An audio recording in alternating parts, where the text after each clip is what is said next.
తాకట్టులో ఉన్న బంగారాన్ని విడిపించి ఆ రోజు ఆన్లైన్ రేటుకే మేము కొంటాం. Sharma gold company. శోభన్ బాబు గారు ఎలా ఉండేది ప్రసాద్ బాబు గారు? ప్రతి ఒక్క ఆర్టిస్ట్ ఈ రోజు మేము ఇలా ఉన్నామంటే కారణం ఆయన మాటలే అని చెప్తుంటారు. 100%.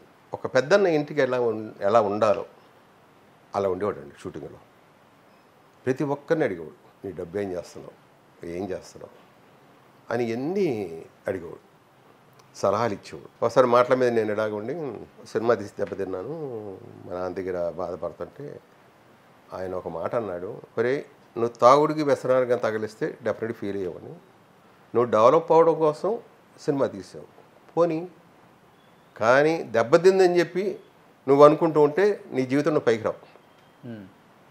అది నిన్న జరిగిపోయింది, తీసేయి. ఇవాళ జరుగుతుంది, రేపు ఏంటని ఆలోచించు. ఇది రేపు అన్నది నీ బ్రెయిన్లో ఉన్నంతసేపు నీకు ఫెయిల్యూర్ లేదు, నువ్వు సక్సెస్ అవ్వదు. ఆయన నాకు గురువు అండి, మా నాన్న. నిజంగా నాకు గురువు ఎవరు లేదు, మా నాన్న ఒక్కడే.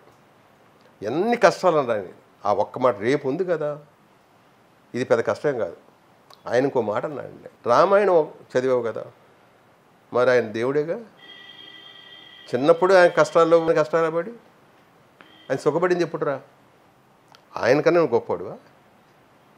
పాండవులు కృష్ణుడు ఉన్నాడుగా, మరి వాళ్ళు ఎప్పుడు కష్టాలేక పడ్డారు? మరి కృష్ణుడు దేవుడు ఉన్నాడు పక్కన. అంటే కర్మ అనుభవించాల్సిందే. నువ్వు వెళ్ళే మార్గం మంచిదనుకో, దాన్ని నిల్లు.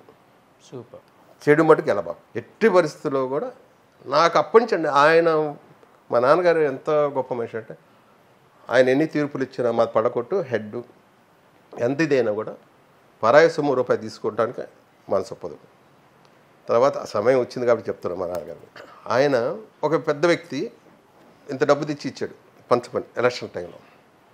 నేను అడిగా, నాకు 100 రూపాయలు అంటే అప్పుడు బిర్యానీ బాగా తినేవాడు అన్నమాట.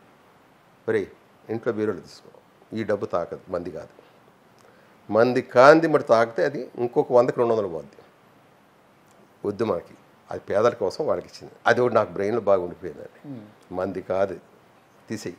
అలాగే ఎవడన్నా నాకు రాలేదు కదా సినిమా, అది మంది కాదు, తీసేయి. నెక్స్ట్ అందుకే పెద్దగా ఆలోచించాల. అదే నాకు బాగా హెల్ప్ అయింది ఒక రకంగా చెప్పాలంటే. ఓకే, ఆ తొక్క ఎన్టీఆర్ బ్యానర్ అయితే నాగేశ్వరరావు గారి బ్యానర్ అయితే నాకేంటి, ఇంకో సుబ్బారావు గారు వస్తాడు, అలాగే వచ్చారు. అలాగే లేదు 1500 సినిమా నేను ఎలా చేస్తాను? 100 రూపాయలు ఇచ్చినప్పుడు ఒక ప్రొడ్యూసరు ఇంటికి తీసుకెళ్ళి, ఒకరోజు గెస్ట్ జయసుధ హస్బెండ్ క్యారెక్టర్ వేస్తే ఇంటికి తీసుకెళ్ళి బీరువా తీసి ఒక 15 కిలోమీటర్లు వెళ్ళిన తర్వాత బీరువా తీసి 100 రూపాయల కాగితం ఇచ్చాడు. అప్పటికి నేను 5-6 వేలు తీసుకున్నా ఆర్టిస్ట్. నాకేం చేయాలో అర్థం కాలేదు. 100 అప్పుడు 1000 రూపాయలు నోట్ లేదు. అలా చూస్తాను, ఏంటో చూస్తున్నావు, జాగ్రత్త చేసుకో డబ్బులు అనేసి అని తీసుకొచ్చి పాయింట్ వదిలేసి వెళ్ళిపోయాడు. అది చూసాం. డబ్బులు ఎగ్గొట్టిన ప్రొడ్యూసర్లను చూసాం. ఇంకా బోల్డ్ హీరోకి చేసి చెక్కులు అయితే కొంచెం నేను మెడ్రాస్ నుంచి హైదరాబాద్ వెళ్ళేటప్పటికి 35 లక్షల చెక్కులు దగ్గర చించేసి పడేసి ఇంక పనికిరావని వెళ్ళిపోయాం. కొత్త చెత్త హైదరాబాద్ వెళ్ళేప్పుడు మా ఆవిడ గాజులు అమ్మేసుకొని వెళ్ళాం ఒక రకంగా చెప్పాలంటే. అవునా? అప్పటికి అన్ని సినిమాలు తీశారు కదా ఫైనాన్షియల్. అదే చెప్తారు కదా, టీవీ, అందుకే మీతో ఫోన్లో కూడా టీవీలో సంపాదించి డబ్బుతో ఇల్లు కొనుక్కున్నానని. అంటే అప్పుడు వరకు చేసిన డబ్బులన్నీ ఏమైపోయినాయి? అయిపోయి. అదే చెప్తారు కదా, 100 రూపాయలు 1500, అంతేనా కదకి 1500 అండి నేను తీసుకుంది. నెలకి 250, 6 నెలలు లెక్కండి ఎంత అయింది? 250 ఎక్కడ సరిపోద్దండి? 70 అప్పుడు నేను జానీబాగర్ తాగేవాడిని. అప్పుడు ఎంత? 125. ట్యాక్సీలోనే తిరిగేవాడిని, అంటే సినిమా ఆర్టిస్టం కాబట్టి. కారు ఎప్పుడు కొన్నారు? కారు కొనలేదు. ఇప్పుడు కూడా కొనలేదు. నేను ఎప్పుడు కారు కొనలా.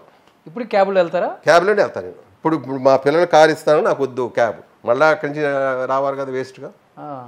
ఎందుకో నాకు కారు మీద మోజు లేదు. ఒక టైంలో ఉంది, ఎప్పుడంటే హెరాల్డ్ కొనుక్కున్నా.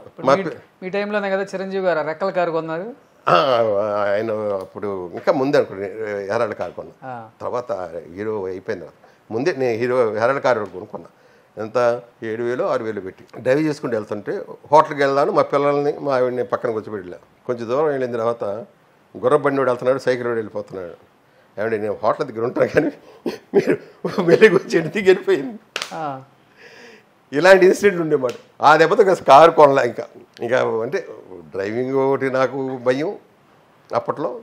ఈ పెద్ద బడులు ఎందుకు మనకి అంటే వచ్చిన రూపాయిని జాగ్రత్త చేసుకోలేక వచ్చారా? లేకపోతే వచ్చింది అతిగా ఖర్చు పెట్టి? అతికేలేదండి, ఎప్పుడు అతికేలేదు. అతిగా దాన ధర్మాలు చేసి దాని ధర్మాలు అసలు చేయాలి. ఇష్టం లేని అంటే పెట్టుబడి పెడితే వస్తుందో రాదో అన్న చోట పెట్టి ఎగ్గొట్టి ఇలా వచ్చింది. అది ఇప్పుడు లేదండి. సినిమాలు తీసాము, ఏదో 2-3 సినిమాలు తీసాము, దెబ్బతిన్నాం, ఓకే. పార్ట్నర్షిప్లో వాళ్ళు మోసం చేయడం ఇవన్నీ చిన్న చిన్న అవన్నీ. అప్పుడు వచ్చిన రాబడి లేదు. మనకు వచ్చిన రాబడి మ్యాక్సిమం వస్తే ప్రతిసారి నాకు ఒక టీ నగర్లో ఒక మార్వాడి ఉండేవాడు. డబ్బులు వస్తువు తీసుకెళ్ళిస్తే దాని ఖరీదు 100 రూపాయలు అనుకోండి, 200 ఇచ్చేవాడు. 200 ఇస్తే నేను 3 రూపాయలు వడ్డీ తీసుకుంటాడు. నెక్స్ట్ మంత్ 15 రోజుల తర్వాత మళ్ళీ తీసుకెళ్ళి డబ్బులు ఇచ్చేవాడిని. మళ్ళీ నాకు అది ఇచ్చేవాడు, వడ్డీ తగ్గించాడు, 2 రూపాయలు తీసుకునేవాడు. అలా పెద్ద యాక్టర్ అయ్యి కూడా మీ ఆవిడ గాజులు పెట్టొచ్చారు. అంతే. మీ లాస్ట్ రెమ్యునరేషన్ అంటే ఎంత అని చెప్తారు? మురారి సినిమాకి 1,00,000 రూపాయలండి రోజుకే. సినిమా మొత్తానికి 60 రోజులకి ఆడడానికి భయపడేవాడు. అలాగే మోహన్ బాబు సినిమాలు ఉన్నాయి. బయట నేను 10-12 వేలు తీసుకున్నవాడు మోహన్ బాబు సినిమా 50,000, 75,000, 1,00,000 రూపాయలు, 1,50,000 కూడా తీసుకునే రోజులు ఉన్నాయి మోహన్ బాబు సినిమా. పిచ్చిగా ఈ జోదాలకి ప్యాకాట్లకి అసహ్యం నాకు ఏంటంటే. మనం వచ్చింది దేనికి? స్క్రిప్ట్గా ఖర్చు పెట్టేవాడు. ఎవడ అసిస్టెంట్ డైరెక్టర్ వాడికి ఏం కావాలి, బుక్స్ కొని ఇవ్వటం. ఇప్పుడు కొంతమంది డైరెక్టర్లు అయ్యారు వాళ్ళలో చాలామంది తెలుగులో. మనకు అది ఒక ఆనందం. ఎవరున్నారు ఇప్పుడు? పోయినోళ్ళు కూడా ఉన్నారులేండి, అనవసరంగా చెప్పాను కూడా. ఒరే నాశనం అయిపోతున్నారు. మనం ఒక డైరెక్టర్ ఏదో అలవాటు ఉండి వాడు చేస్తున్నాడు కాబట్టి మనం ఆడిదారు కదా, వాళ్ళు ఉన్న మంచితనం తీసుకో, వాళ్ళు గొప్పతనం తీసుకో. ఆడు చెడిన వెళ్ళేది మనం ఎందుకు, మనకెందుకు అని ఇలా చెప్పినా కూడా వినడా, నాశనం అయిపోయాడు. ఇలా చాలామంది. కొంతమంది డైరెక్టర్లు అయిన తర్వాత మనం పేరు పెట్టి పిలుస్తాం కదని చెప్పి ఎందుకని వాళ్ళు మనల్ని రాని కూడా చేశారు. అలా కొంతమంది డైరెక్టర్లు. ఓహో, మీరు పేరు పెట్టి పిలుస్తారా? పేరు పెట్టి పేరు ఎలా ఉంటుంది? ఇప్పుడు మన దగ్గర పెరిగిన కుర్రవాడిని పేరు పెట్టి పిలవకుండా ఏం పేరు పెట్టి డైరెక్టర్ గారు అంటాం. కుర్చీలో కూర్చుంటే ఇప్పుడు స్టిల్ వాటి అసిస్టెంట్ చిన్న పిల్లవాడు అయిన సార్ డైరెక్టర్ గారు అంట. బయట వెళ్తే ఏ రాము ఏం కృష్ణ అంట. ఆ సీట్లో ఉన్న సార్ డైరెక్టర్ నాకు అది ఎవరే అది చెప్పిందల్లా వింటా. అంతేగాని దానివల్ల కూడా కొన్ని వేషాలు రాలేదంటారు. రాలేదు. హ్యాపీ ఇంకోటి వస్తారు కదా, నాకు వచ్చాడు కదా. సో శోభన్ బాబు గారితో మంచి జర్నీ చేశాను అన్నారు, డబ్బుల గురించి అడుగుతున్నారు అన్నారు. ఆయన ఇప్పుడు ఈరోజు half of the old Chennai ఆయనదే అంటారు. అవును. ఎప్పుడు కూడా మీరు స్థలాల మీద చెప్పలేదు ఆయన? అంటే అడిగారు, నాకు చెప్పా నాకు ఇలా ఉంది, అందుకని నేను పెద్ద ఇంట్రెస్ట్ చూపించలా. పైగా నాకు ఉన్న స్తోమతికి చాలు, ఎందుకంటే కొనలేను ఇంకా నా ఖర్చులు. అంటే అంత ఖర్చులు పెట్టేస్తాను. లేదు సార్, నా తిండికి సరిపోద్దండి. నేను మళ్ళీ హోటల్స్కి వెళ్ళి లగ్జరీ చేయను. నాకు వచ్చే డబ్బులు ఇంతే కాదయ్యా, కరెక్ట్గా నువ్వు పెడితే చేయొచ్చు కదా సార్. మీ టైంలో అయితే ఆయన నేను సార్ ఇచ్చా, మీ టైంలో రూపాయిది ఇస్తుంటే అక్కడ వచ్చి కానీ సో మీరే చేశారు, మీకు ఇది దొరికింది.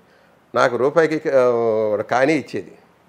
ఈ కానీ నేను తిండి తిన్నా, ఇల్లు చూసుకోనా, నా ఫ్యామిలీ చూసుకోనా, నా ఫ్రెండ్స్ చూసుకోనా, నా బంధువులు చూసుకోనా, వీళ్ళందరికీ వచ్చేవాళ్ళు పోయేవాళ్ళు ఉంటారు. పెద్ద కుటుంబం నాది, ఎలా సరిపోద్ది? అందుకు అది జరిగే పని కాదు. అందుకని అడ్వైస్ చేశారు పాప. ఆయన 100% చేశారు. మీ సినిమా షూటింగ్ ఎప్పుడైనా ఆయన 2 కాళ్ళు పోయింది యాక్సిడెంటే కాదు, నా సినిమా షూటింగ్ అయిపోయింది. నేను సినిమా తీసినప్పుడు నా దాంట్లో యాక్ట్ చేశాడు కదా, అప్పుడు బాగానే ఉన్నాడు. ఏ సినిమా షూటింగ్ అప్పుడు? మా ఇంటి ప్రమాణం. ఓకే. ఏమేమి వాళ్ళ దాంట్లో చూడ దురదృష్టం. ఆ క్యారెక్టర్కి వేరే వాళ్ళు అనుకున్నారు, ఈయన దూరిపోయి అప్పుడు బిజీగా ఉన్నాడు, దూరిపోయి ఆ క్యారెక్టర్ కావాలని కూర్చున్నాడు. Car accident. పైనుంచి పడిపోయి నడుము ఇది అయిపోయింది, నడుము తిరిగిపోయి. ఓకే.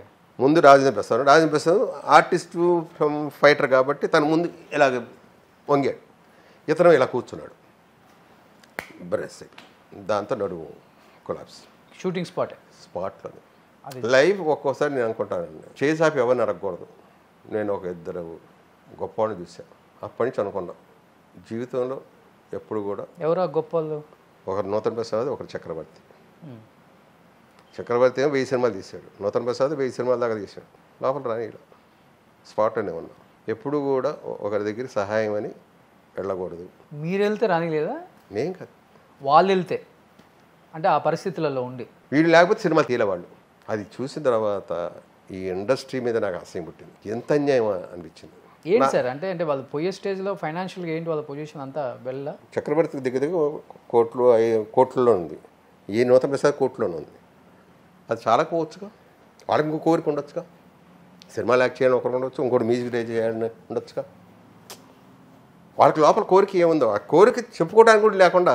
మ్యూజిక్ డైరెక్టర్ చక్రవర్తి గారు ఆర్టిస్ట్గా కూడా చేశారు లాస్ట్ కొన్ని సినిమాల్లో. రాజులాగా బతికాడు చివరి రోజుల్లో. బాగానే ఉంది, ఆయనకి ఆస్తులు ఉన్నాయి, బోల్డ్ ఆస్తున్నాయి. ఇది చెప్తున్నాను కోరిక. ఇప్పుడు కోరిక అన్నది డబ్బు కాదండి, చాలా ఉంటాయి. ఆర్టిస్టులు అన్నీ బిజీగా ఉండి ఖాళీగా ఉండలేరు. ఒక్కసారి ఖాళీ అయిపోయి ఏమైపోద్ది. కానీ ఇప్పుడు వాళ్ళ దగ్గర నుంచి మనం వెళ్ళి ఎందుకు ఇది కావాలన్నది అది ఒకటి ఉంటుంది. బతుకున్నంతకాలం హ్యాపీగా ఇలా వెళ్ళిపోయి ఫేజ్ ఆపి వచ్చిన రోజు మనం ఉండకూడదు అన్నది మటుకు నేను డిసైడ్ చేస్తాను. Super great sir. సుమన్ టీవీలో మీ పర్సనల్ అండ్ బిజినెస్ ప్రమోషన్స్ కోసం కింది నెంబర్కి కాంటాక్ట్ చేయండి.